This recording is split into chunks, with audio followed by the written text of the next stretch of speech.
Coming up on Together for Good, Nate is taking some time off this week and I'm taking over the mic. If we haven't met before, I'm Kimberly. I'm the podcast consultant for Bethany Lutheran Church. So that just means that I'm the one that makes sure these episodes actually make it to your feed every week and desperately try to keep Nate on schedule. Today, we're doing something a little bit different. We're looking back at some of my favorite moments from our summer series, Why Are You Still Here? Here we go. Welcome to the Together for Good podcast, a podcast created by Bethany Lutheran Church in Cherry Hills Village, Colorado, and hosted by me, Pastor Nate Preisinger. On Together for Good, our goal is to provide practical, engaging content that supports you without expectations. Whether you're feeling disconnected from traditional religion or simply exploring what faith means in your life, we're here to walk alongside you. No matter where you are on your journey of faith, we're glad you're here. Welcome to Together for Good. Hey everyone, welcome to Together for Good. As I said, I'm Kimberly filling in while Nate's on vacation. Hopefully he is somewhere relaxing, reading, and absolutely not answering anyone's email except for mine, of course. Nate and I have actually known each other a really long time, since 1998 or 99. Wow. We grew up together. We went to the same junior high, high school, and even the same church. So we saw each other 6 days a week, 7 if we were really lucky. And yep, Pastor Gary was our pastor back then. So this episode feels very full circle for me, and I'm so excited to be here with you today. Over the summer, Nate had talked with a bunch of people from Bethany who have been around for decades or who found their faith later in life, and he asked them one simple question: why are you still here? Their answers remind us all why church still matters. So without further ado, we're going to start with Josh, Bethany's accountant, audio-visual guy, and marathon runner. Why are you still here? For hope. For hope. Yeah. Thanks for that. I love his succinct answer for hope. We keep showing up because we need hope. During his episode, he talked about not knowing what was next for him. He knew that he was unhappy, that something needed to change. He just didn't know how. But he kept showing up, hoping for a sign, a little clarity, the next right step for him. And honestly, I feel that. My husband lost his job last year, and faith and hope were the only things keeping me grounded and moving forward, because I knew there was this light coming for me, the end of the rainbow, so to speak. I knew there was this big opportunity to come. We just didn't know what it was yet. And just having that hope that everything was going to work out made my life a little bit easier during that season. That theme of showing up even when you're uncertain runs through so many of these conversations that we had over the summer. Next up, Nate talked with Kate and Paige, two Gen Zers who have big thoughts about how churches can reconnect with younger generations in real, meaningful ways. But if you know Kate in real life, don't tell her what she can't do, because she will find a way to do it anyway. And that pretty much sums up my entire personality, which Nate can attest to. Their answer to the question, why are you still here, were so refreshing. Take a listen. Why are you still here? Why still commit to any of this stuff in a world that seems so out of control and desperate to do something completely different? Whoever wants to go first. I won't put anyone on the spot. I appreciate the kind of eternal element of it. I think that's what's really stuck out to me in the last few years. I majored in religious studies, which is not the same as theology. Nerd. It's the opposite. So it's understanding like why people have religion, what that religion is, blah, blah, blah, whatever. There's no theology at all. It's sort of like sociology, but for just religion. Yeah. And I would tell people, well, I'm majoring in the only thing that can matter forever. Heaven will be here way after the earth is Oh born. my gosh. So I just like You really said that to eternal- people too. Oh, yeah. Oh my gosh. Well, they would give me a hard time. What are you going to do with religious studies? Guess what? I'm going to be around. AI can't replace that. Exactly, yeah. But I think that sort of that eternal element and a feeling of connection, and knowing that for centuries people have been doing this and reading the same words and thinking the same thoughts, and that I can see those thoughts from the 13th century written down with the same questions that I have about suffering and grief, and that God was there Yeah. at the beginning, but before the beginning, and will be there until after the end. Love Like, it. I just really appreciate that sense of foreverness that church brings, because there is nothing else in the world that has anything like that. Love it. Thank you. Paige? I think I'm here to be a part of something that is bigger than myself. You mentioned, can I get political? Please. Okay, cool. You mentioned how chaotic the world is. And I think that was a huge turning point also in people needing support more than ever, in needing something that is not only bigger than themselves, but also surrounds them with people with support. Yeah. With support from people, from God, like feeling that more than ever. I mean, I know we had a huge support system for when the ICE thing started happening, when people started getting deported. Yeah. And having that support, I think now more than ever is an important time to have a good church community and to have that aspect. I mean, I like that we reach more people than just like Denver. Yeah. We reach more people. I mean, today I sent out boxes to like New Mexico and Maryland. Mm-hmm. Go Terps. Further than just like Denver and a lot of other places. You can't do that. You can't reach people beyond just yourself and the people you know in your own circle. We're reaching people worldwide. Yeah. SCA. Our mission trip to Ecuador, and I think that's so incredibly important, especially now since it's such a divisive time. And I think more important than ever that it's faith that connects people. Thank you for that. They get it. Kate talked about the foreverness of church and how that feels like an anchor for her. Paige said she needs to feel part of something that is bigger than herself. And I think that's the part that people forget. There's always so much talk about what the church is doing wrong that we forget all the good it does beyond the walls. These two have already figured it out. They've already see that, and wherever their life takes them, their communities will be better for it. The next guest was longtime Bethany member Stephanie Davey. Her parents joined the church before she was born, and in her family, church was the expectation. She and Nate talked through being a lifetime member of Bethany and why she's still here. Why are you still here? Why do you still go to church?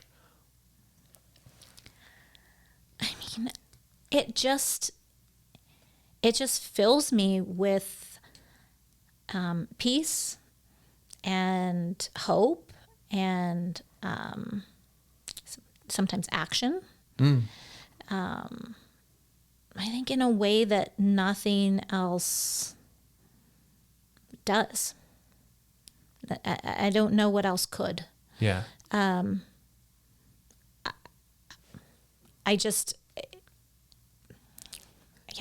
don't know how else to say it. And maybe that's the thing, is that faith is really, for me, is something that I still have that childlike wonder about. Like, I can't explain it. Yeah. I know it's there.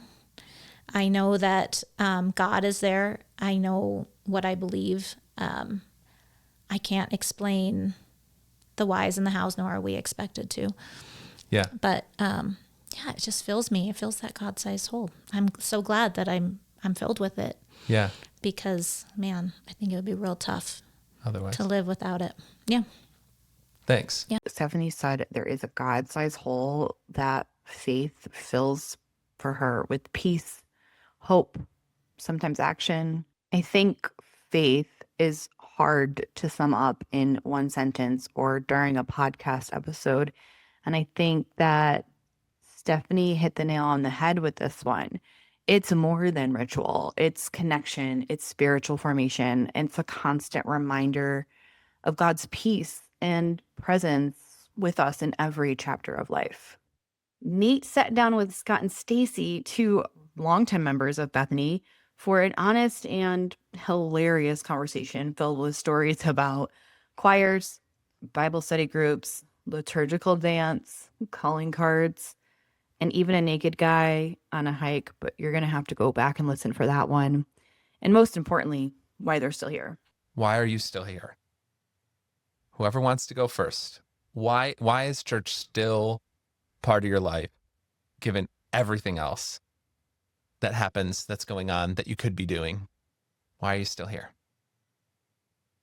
I find connection with others. I find outlets for service, and I find an ability to grow in my understanding and my just this faith journey on that path.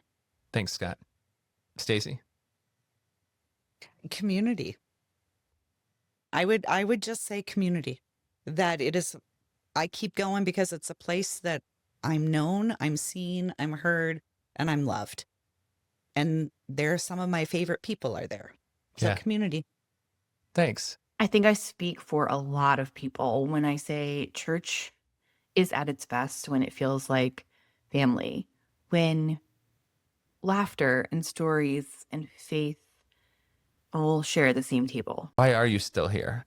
What keeps you engaged in a church community? It's one of the few places I can breathe. Say more about that. It just feels so overwhelming in the world these days. Yeah. And you need a place of peace, a place of security, a place to kind of connect you with. To be connected. Yeah. Yeah. Life is hard. And church can be the place where, It's easier. yeah, a sense of peace. Is there anything in particular that provides you that sense of peace? The worship service. I'm very liturgical minded Mm-hmm. because it's how I was raised. Mm-hmm. So my youth is a positive, Mm-hmm. and that just lends to it. I'll jump in on the liturgy point. I often joke that the way to really appreciate Lutheran liturgy is you just have to do it for 30 years. And then it becomes a part of your being and your bones and your rhythm. And then there's great comfort in it. I mean, I feel a great sense of peace singing those familiar songs, praying those familiar prayers, going through the rhythm, because I'm also The rhythm connected. of my youth. Yeah, the rhythm of my youth. Yeah. And I've always lived where I don't know anybody. Yeah. And so it brings me to that. Yeah. That sense of peace, Yep. a grounding, a remembering. And a support. I mean, it's a real support. Sylvia shares how faith, family, and a deep reverence for nature have shaped her life and kept her rooted in church.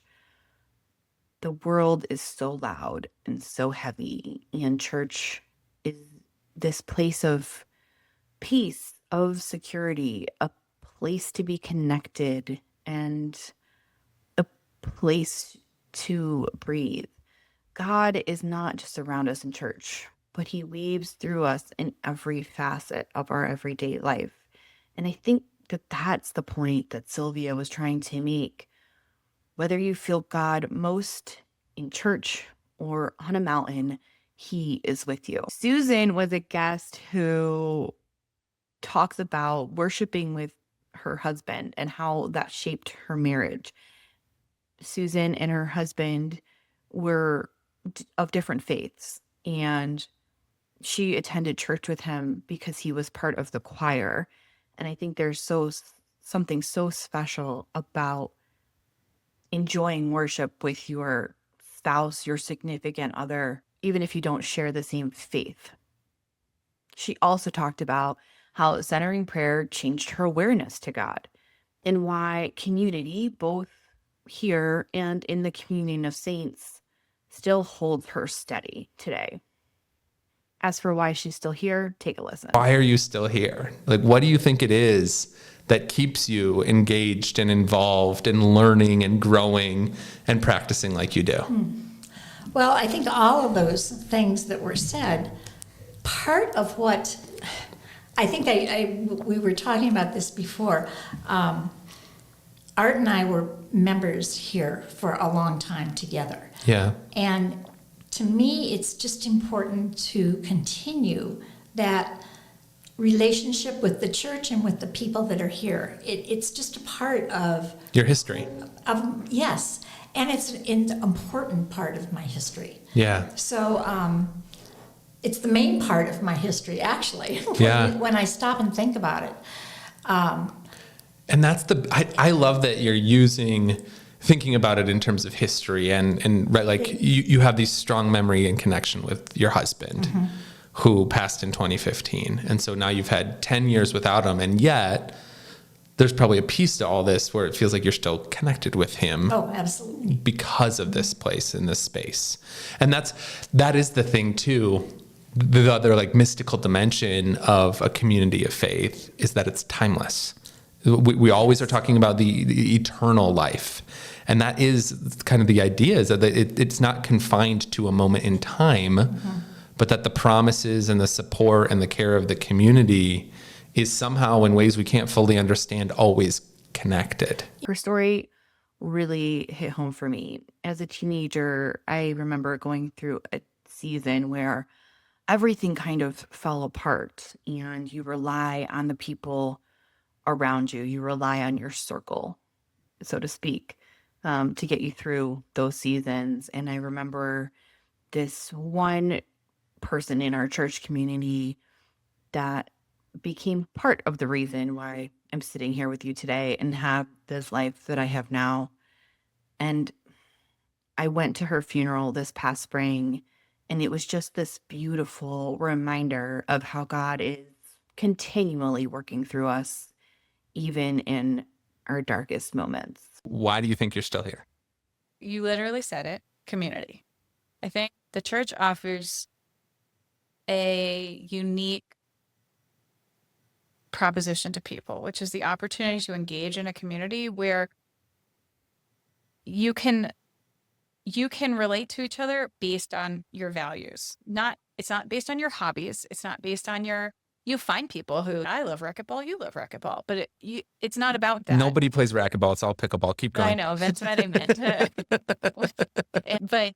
But yeah, you know what I mean? It's like, it's not based off of, it's not conditional around a hobby. It's not conditional around a political belief. It's not conditional, really. It's like saying that, okay, if I'm walking through these doors and I want to be here, I can guess that the other people here align to these certain values. And that offers a unique structure for building a community that I don't know that another space in my life offers that. Yeah. It is a place where like I can wrestle with my hard questions with faith and feel like I'm not going to get punted out the door. There are churches where I do feel that way. So that's why I'm not there and I'm here. And I think that's really truly what it boils down to for me, which is that it's an hour or two of my week where I am a part of something bigger than myself. That clip was from Becky Robinson Labenberg, and she talks about how music and faith kept circling back for her. She didn't stick around church because she had to. She stayed because she found a community she wanted in her life. And bonus is that Nate answers her texts and her emails whenever she has a question that she just can't shake. And I think there's something so special about being able to text your pastor questions about life and faith and God.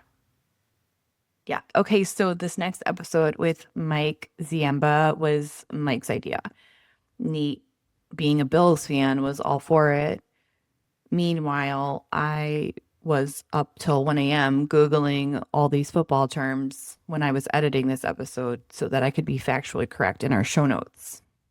Anyway, let's listen to why Mike is still here. Why are you still here? Why are you still involved in church and faith and community? Again, given all the other possibilities and things that take your time, why this? The camaraderie and community and everyone here and how it makes me feel when I walk into, you already know how I feel. Yeah, it's just the people and how it makes me feel coming here, and Michaela, and how big God was in her life. Yeah. It's so neat to see how the two of you share that. Yeah. Like you two are here almost every Sunday sitting together. Like this is important for the both of you. And it's a really neat part of your relationship. Yeah, we love it. And it makes you feel good. And I love seeing you and Pastor Gary and Deacon Deborah. It's the people. It's the people. It's always about the people. Yeah. It's always about the people. Yeah. And it kind of sums up our whole conversation, doesn't it? Your teammates on the football team, the parents in the neighborhood who gave you Texas toasted spaghetti, right? Yes, it's the people, it's the relationship. Mike's answer to why he's still here was simple but profound, because church is people showing up for one another. And really, isn't that the heart of it? Isn't that the whole thing? Faith isn't just Sunday worship. It's the life we all live together. Next up, this was one of those spontaneous episodes that happens sometimes in the world of podcasting, but ended up being a favorite of mine. Carrie and Emmy stopped by the church, and Nate used his powers of persuasion to get them into the recording studio. They talk about growing up pastor's kid, which Nate knows all too well, and the expectations that come with that. Take a listen to hear why Emmy and Carrie are still here. I want you both to talk about why you think people still come to church. Why, or not why people still come, why you are still here and choosing to be involved. For me, I think it feels like home to me. I'm so accepted there by everybody because they all know me. I've grown up there. I feel like you have talked around it but haven't actually said, I like to go to church because there's purpose for me there. And I see, maybe it's because I'm the mom and I see it differently. I see that other people see purpose in you. Just like we see gifts in other people and are able to name them. It's much easier for me to name gifts in somebody else than to maybe name gifts. And something like purpose is so ethereal, it's hard to nail down for yourself until someone else points it out for you. But would you say that's why you're still involved in church? Church has been, cradle to grave Lutheran. One would assume I'm probably closer to grave than cradle now at this point. But I think for me, it's about those relationships. It's about getting to know people and their stories and where Jesus fits into those. And then for me, figuring out what's my purpose. Why has my life intersected with this person's in a way that leads us to what Jesus intends for us and how God loves us. I've been doing this 15 years now, and there's always surprises along the way and things that you don't expect, and you're always learning new things about people. And I think I have shifted in my ministry now to last third of life ministry with people. And it is so life-giving to be there with them and to hear their full stories, to hear the fullness and the breadth of what church has meant for them and what a relationship with Jesus has meant for them, and what I think people are trying to leave behind as a legacy in their faith. Yeah. Carrie believes that our stories intersect with God's story, and that's where faith really happens. And that's so fascinating to think about when we're just living our faith and our life is happening. God's story is with us too. And Emmy doesn't remember a time her mom wasn't a pastor. She naturally said church feels like home. And I think Nate would echo that. While he may have had some bumps along the way in his faith, which he has mentioned on the podcast before, and we've all had moments where our faith ebbs for whatever reason. And he can correct me if I'm wrong here when I say I think the overarching feeling for him is it feels like home.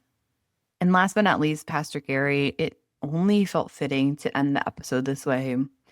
As I said in the beginning, I've known Pastor Gary since I was a teenager, basically. Nate and I hung out with him in youth group, in lock-ins, in confirmation camp. And there was this one lock-in where we drank like our weight in Orange Crush. I wonder if Nate remembers that. I'll have to ask him when he comes back. Anyway, after this episode aired, Nate said we need to have Pastor Gary on the podcast more because he is just so good. He's thought-provoking and honest and real, And his answer to why he's still here after more than 37 years of ministry was this. Why are you still here? Like, why is church still important to you? Yeah. I think church is still important to me. And this would come from more of a mainline perspective. So I think other denominations or non-denominational churches will have a different bent on this. But what's so important to me is that I walk into a worship space and there's an altar there. There is a place where God offers the very presence of God to me. Mm-hmm. And to me, I don't think I'll ever get over how humble I feel, whether I'm standing at the altar presiding or whether I'm simply walking up and receiving the sacraments, is that there is a place where I can always know that God chooses to do something for me. Yeah. And I think that might be the most succinct way of saying, why am I still here? It's because God still desires to give me something freely. And I can't imagine a life where I wouldn't want to be in a place to accept it. Yeah. God isn't done with him yet. God isn't done with any of us yet. Grace is still showing up each and every week, and that's enough reason to stay. So there you have it. Why the people of Bethany are still here. As someone who has been in many churches throughout my life, from Lutheran, Methodist, Catholic, Baptist, even a non-denominational one, faith hasn't always felt simple for me. There were whole seasons I didn't show up at all. Times I avoided church on purpose. Times I was angry with God and wanted to give up on faith entirely. But that's the funny thing about God, is even in those moments, he's there, even in the doubt, in the wonderment, in the good times, and in the grief. It's encouraging to me that each church I attended has taught me something new about how people experience God's love. Church is so much more than a pew you sit in on Sunday mornings. It is a community that welcomes you to be part of something bigger than yourself. And that's beautiful. It's truly fascinating to me that everyone's answers were different. Whether they felt God on the mountaintop, in nature, or on a football field, they always came back to the same themes: hope, belonging, grace, and the people. Whether you have been around Bethany forever or you're new here, I hope you heard something that reminds you why you're still here. Thanks for letting me join you today. Nate will be back next week. I hope I've done this episode justice. Share this episode with a friend. And as always, stay in peace. Thank you for listening to the Together for Good podcast. If you'd like more resources for your walk of faith, please visit our website, bethany-denver.org, or download our mobile app by searching Bethany Connect in your phone's app store.